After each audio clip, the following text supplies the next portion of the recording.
ଯଦି ଆପଣମାନେ ଚଳିତ ବର୍ଷ ଯୁକ୍ତ 3ରେ ଆଡ଼ମିସନ୍ ନେବାକୁ ଯାଉଛନ୍ତି, ଭିଡ଼ିଓଟିକୁ ଶେଷ ପର୍ଯ୍ୟନ୍ତ ଦେଖନ୍ତୁ, କାରଣ ମୁଁ ଏ ଭିଡ଼ିଓ ମାଧ୍ୟମରେ ଆପଣମାନଙ୍କୁ ଜଣାଇବି ଯଦି ଆପଣମାନଙ୍କର ଚଳିତ ବର୍ଷ କମନ୍ ଆପ୍ଲିକେସନ୍ ଫର୍ମ ବା କାପ୍ରେ କିଛି ବି ଗୋଟେ ମିଷ୍ଟେକ୍ ଥାଏ, ଆପଣମାନଙ୍କର ଆଡ଼ମିସନ୍ ହୋଇପାରିବ ନାହିଁ।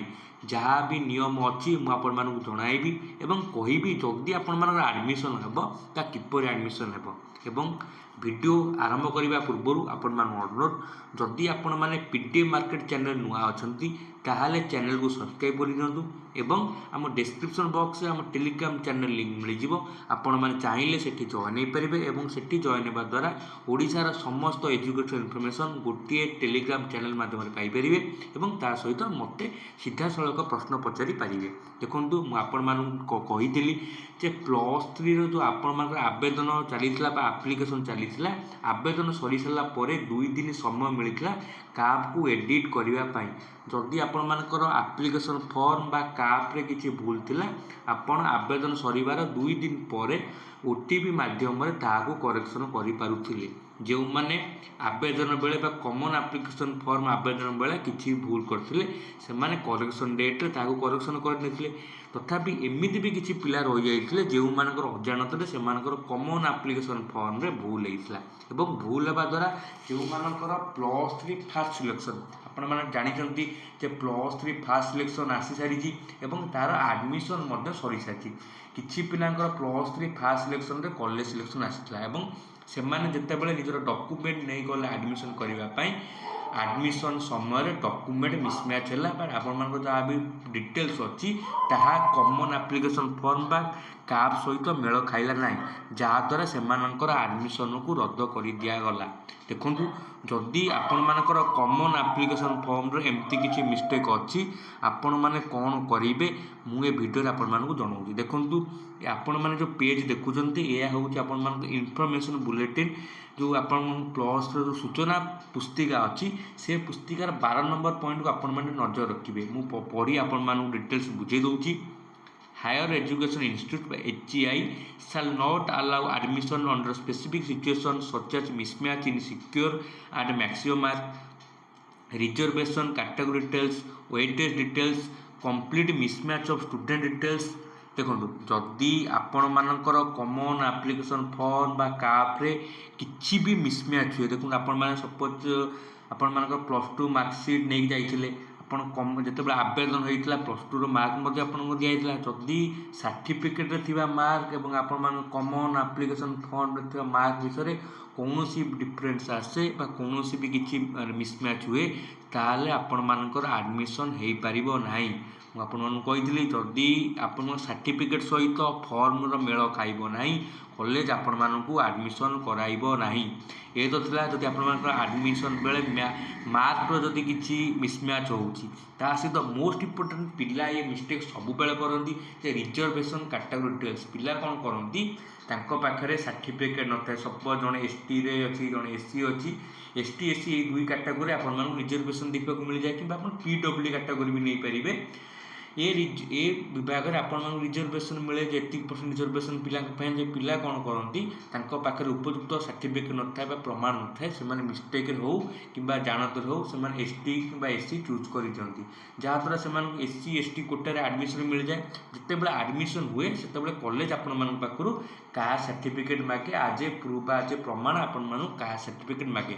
ଯଦି ଆପଣ ସେ ସମୟରେ ନିଜର ପ୍ରମାଣ ଦେଖାଇ ପାରୁନାହାନ୍ତି, ସପୋଜ୍ ଜଣେ ମାରିଛି SC କମନ୍ ଆପ୍ଲିକେସନ୍ ଫର୍ମରେ, କିନ୍ତୁ ଯେତେବେଳେ ସାର୍ଟିଫିକେଟ୍ ମଗା ହେଲା ସେ ତା'ର SC ସାର୍ଟିଫିକେଟ୍ ଦେଖାଇ ପାରିଲା ନାହିଁ, ଯାହାଦ୍ୱାରା ସେ ସମ୍ପୂର୍ଣ୍ଣ ବା ତାଙ୍କୁ ଆଡ଼ମିସନ୍ ତାକୁ ସମ୍ପୃକ୍ତ କଲେଜ କରାଇ ପାରିଲା ନାହିଁ। ସେଠୁ ତା'ର ଆପଣଙ୍କ ରିଜର୍ଭେସନ୍ କାଟାଗୋରୀ ରହିଲା, ସେଠି ତା'ର ଡିଟେଲ୍ସ ମିସ୍ମ୍ୟାଚ୍ ହେଲା। ଏ ଥିଲା ରିଜର୍ଭେସନ୍ କାଟାଗୋରୀ ମିସ୍। ଏବେ ଆସିଲା ୱେଟେଜ୍ ଡିଟେଲ୍ସ। ଦେଖନ୍ତୁ, ପିଲା କିଛି ଅଛନ୍ତି ସ୍ପୋର୍ଟସ୍ କାଟାଗୋରୀରୁ ବିଲଙ୍ଗ କରୁଛନ୍ତି କିମ୍ବା NCC NSS ଅଛନ୍ତି। ପିଲା ଯେତେବେଳେ ନିଜେ କମନ୍ ଆପ୍ଲିକେସନ୍ ଫର୍ମ ଭରିଥିଲେ, ମୁଁ ବାରମ୍ବାର କହିଥିଲି ଆପଣମାନେ ଫୋନ୍ ମାଧ୍ୟମରେ ଆବେଦନ କରନ୍ତୁ ନାହିଁ। ଫୋନ୍ ମାଧ୍ୟମରେ କରିଥିଲେ ଆପଣଙ୍କ ହାତବାଜି ଭୁଲ NCC ହେଇଯାଇଥିବ, NSS ହେଇଯାଇଥିବ, ଏମିତି ହେଇଯାଇଛି ଆପଣମାନେ ଦେଖିନାହାନ୍ତି, ଆବେଦନ କରିଦେଇଛନ୍ତି, ଆପଣମାନଙ୍କର ୱେଟେଜ୍ରେ ଆପଣମାନଙ୍କର ଆଡ଼ମିସନ୍ ହୋଇଯାଇଛି। ଯେତେବେଳେ ଆପଣମାନେ ଆବେଦନ ସମସ୍ତ ଡକୁମେଣ୍ଟ ନେଇ କଲେଜ ଯାଇଛି, कॉलेज जितेबाला से क्रॉस चेक कर कॉमन एप्लिकेशन फॉर्म एवं आपण सब डॉक्यूमेंट को इक्वल कर देखी आपर कॉमन एप्लिकेशन फॉर्म आपण डॉक्यूमेंट सहित मेल खाऊनी मैच खाऊना जेहेतु मेल खाऊना आपण एडमिशन को रद्द कर दि जाइए। यहीपरि आपण स्टूडेंट डिटेल्स बापा ना भूल थी पारे डेट ऑफ बर्थ भूल थी पारे अन्य जहाँ भी डॉक्यूमेंट डिटेल्स देते जदि भी आपण भूल अच्छी कॉलेज आपण एडमिशन कराइब ना जदि भी आपण सिलेक्शन होती आपण कॉलेज एडमिशन कराइब ना ताहले आपण एडमिशन किपरि हो जदि आपण मिस्टेक अच्छी आप करेक्शन करना। हाँ आउ गोटे कथा मन रखु कॉमन एप्लिकेशन फॉर्म काप एडिट सरी जाइए आपण बर्तमान चाहिए से कौन एडिट करें ना कौन भूल थे ठीक करें ना कौन कॉलेज को भी ऐड करें किसी भी आपण निज कॉमन एप्लिकेशन फॉर्म रे एडिट करें ना। एथर बुझिले एथर बुझा नेक्स्ट पॉइंट कौन रही higher education institution have not verified their certificate and necessary document matriculation and rectify the error by clicking the error correction. देखो प्रथम आप जो डॉक्यूमेंट नहीं जी आपण डॉक्यूमेंट मिसमैच हम और मिसमैच हो सारापर कॉलेज कौन करेंगे आपण डॉक्यूमेंट फर्स्ट कॉपी से रखिए जेरोक्स कॉपी हो आप रखिए और कौन करेंगे कॉलेज पाखे जमी आपण आवेदन कर साम साइड कॉलेज पाखे थाए कॉलेज से आपण एरर करेक्शन कर the most important error correction कर जदि आपण किसी भी मिस्टेक थाए कॉलेज आपण डॉक्यूमेंट रखिबो किंतु आपण एडमिशन हेबो नै मन रखिबे से जस्ट आपण करेक्शन करबा पई आपण डॉक्यूमेंट नेबे किंतु करेक्शन करिवे नाही एवं करेक्शन कला बेले बा करिया पई से माने तांको आईडी रे से माने एरर करेक्शन ऑप्शन चूज करिवे एवं एरर करेक्शन चूज करला परे आपण जहाँ भी अपडेट डिटेल्स थी से अपडेट करेंगे जहाँकि संपूर्ण ऑनलाइन मोड हम से कॉलेज करेंगे आपण मानक बुझा दरकार ना जदि आपण मानक किसी मिस्टेक अच्छी आप सांगे सांगे कॉलेज कर्तृपक्ष जोगाजोग करूँ एडमिशन समय एवं ताहाकू रेक्टिफाई करूँ किंतु आपण मानकर से पर्यायर एडमिशन हेबो नाही। आ गोटे फाइनाल इम्पोर्टाट लाइन को मन रखु this applicant will not taken as a fresh applicant for the will be taken as fresh applicant for the subsequent round of selection। देखो सपोज आपण मानकर +3 फास्ट सिलेक्शन रे गोटे कॉलेज आसीथिला जेहेतु आपण डॉक्यूमेंट मिस पाई कॉलेज रे एडमिशन हेई पारला नाही आपण सेकेंड सिलेक्शन को गले एवं सेकेंड सिलेक्शन आपण मानकर जो राउंड आसीबो सबसिक्वेंट राउंड सेकेंड थर्ड किंबा वेटिंग लिस्ट सेठी आपण कॉमन एप्लिकेशन फॉर्म बा काप आज ए फ्रेश एप्लिकेशन हो कौन फास्ट सिलेक्शन आपण मैंने पाई ना तेणु आपण मान कॉमन एप्लिकेशन फॉर्म आज ए फ्रेश एप्लिकेशन फॉर्म हिसाब से राउंड को जीव तेणु जदि आप भूल अच्छी आप प्रथम एरर करेक्शन करूँ एवं एरर करेक्शन कर सारापर से ऑटोमेटिक नेक्स्ट फेज को इवैल्यूएट जीव और नेक्स्ट फेज आपर एडमिशन हो।